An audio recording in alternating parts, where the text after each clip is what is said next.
The award for the statement of the bleeding obvious this week goes to Professor Chris Whitty.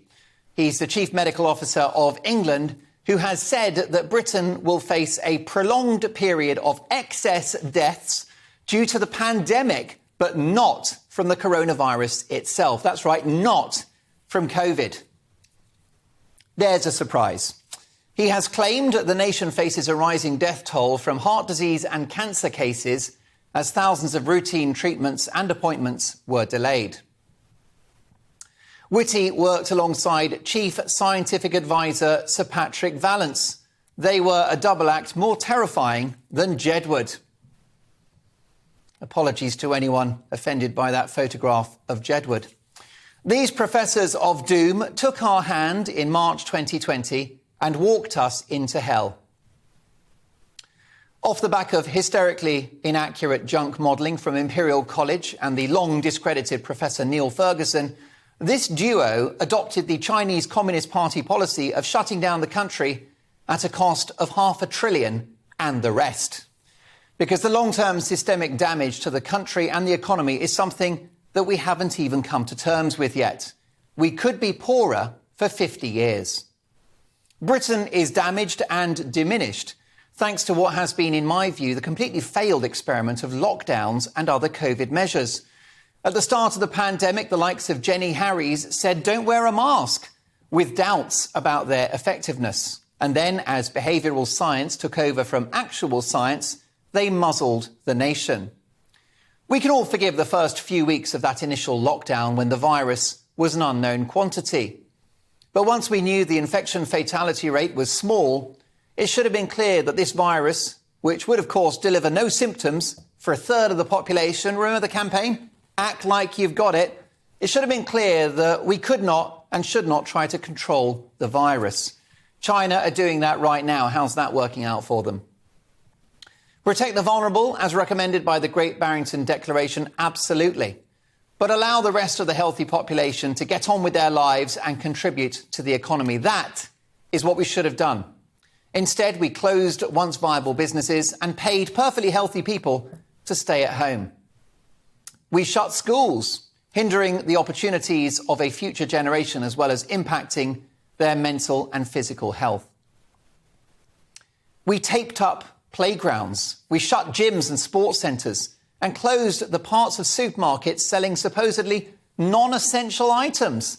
In my book, stationery, crockery and fluffy pillows will always be essential.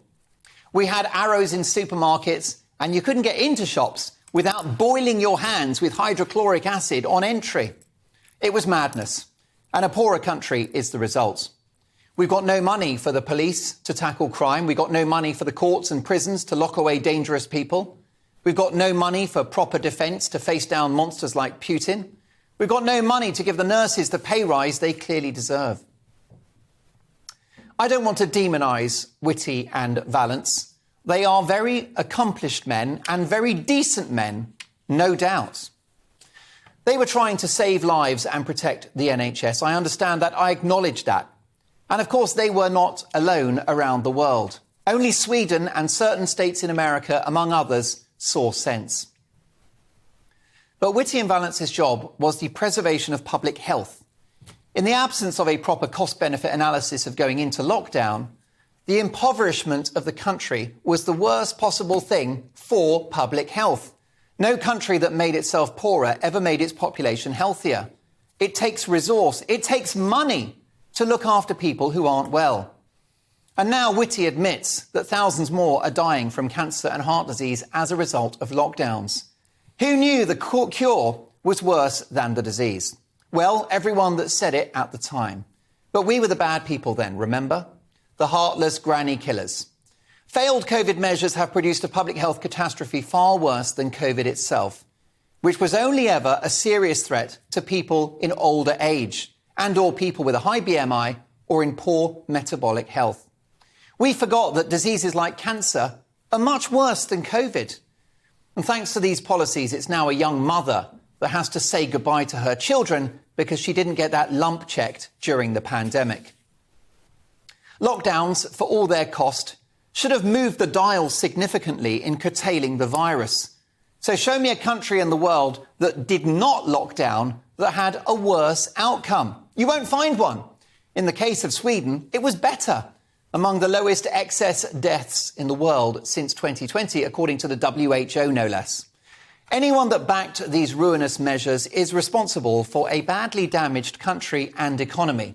But we can live with that. We will regroup. We will recover. What is unforgivable is the needless non-COVID death toll, which resulted from measures so many of us said were madness. And that death toll won't stop as the NHS battles a waiting list of 7 million people and the country sinks further into the red. And these measures obliterated mental health. That's the next pandemic. Now, more than ever, it's clear that the cheerleaders for the insane policy of lockdown have blood on their hands. We have it in black and white from the man at the top. COVID measures kill, and now it's official.